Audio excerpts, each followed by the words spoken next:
Welcome back. Thousands of people along the East Coast are cleaning up and recovering after the devastating impacts of Hurricane Helene. Joining us today with the American Red Cross to talk about these efforts is Jayce Eustice. So thank you so much for being with us today. Thank you for having me. So first, how does the American Red Cross help victims in these type of disasters? Yeah, so after what we're seeing with the effects with Hurricane Helene, obviously we know that millions of people are still reeling with really the effects. A lot of people are still trying to find loved ones. Maybe they've lost loved ones, and they also have lost a lot of their homes as well. So what the Red Cross tries to do is they go down there and they make sure that people have those immediate care items. That includes sheltering, that includes feeding, that includes watering, and really just that emotional and financial assistance too that people really need after sometimes it being the worst day of their lives, and just kind of figuring out where their next step is and how they're going to kind of get back to a sense of normalcy following a disaster like this. Wow, that is good.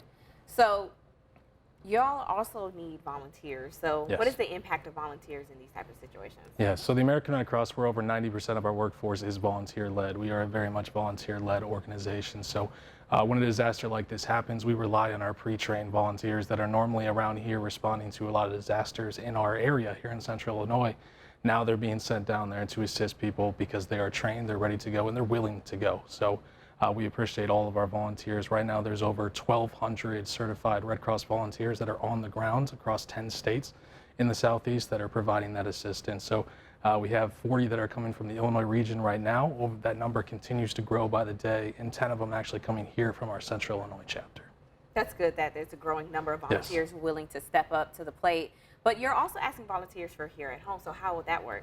Absolutely. So the volunteers that are being sent out there are the people that normally respond to home fires and other disasters here in the area. So while those people are being sent out to assist with people across the country, we need more people around here to step up, get trained, and to volunteer to be those people that answers the call in order to help people in need in their own backyard, in their own community. So it's kind of that backfilling. As we're seeing people respond across the country, we still have need for response here at home. Wow. And so for those volunteers that are being sent out, I guess, what can they expect to see? What can they expect to be doing?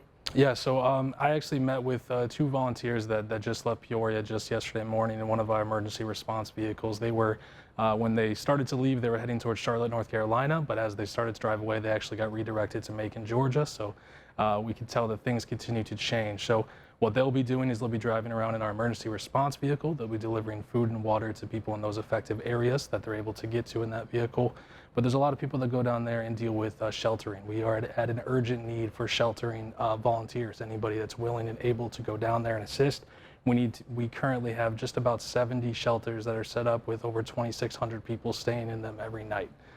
So there's a lot of people that lost their homes, need that safe place to stay, and we're looking for volunteers that are willing and able to go down there and provide assistance. Okay, well, thank you, Jayce, for being here.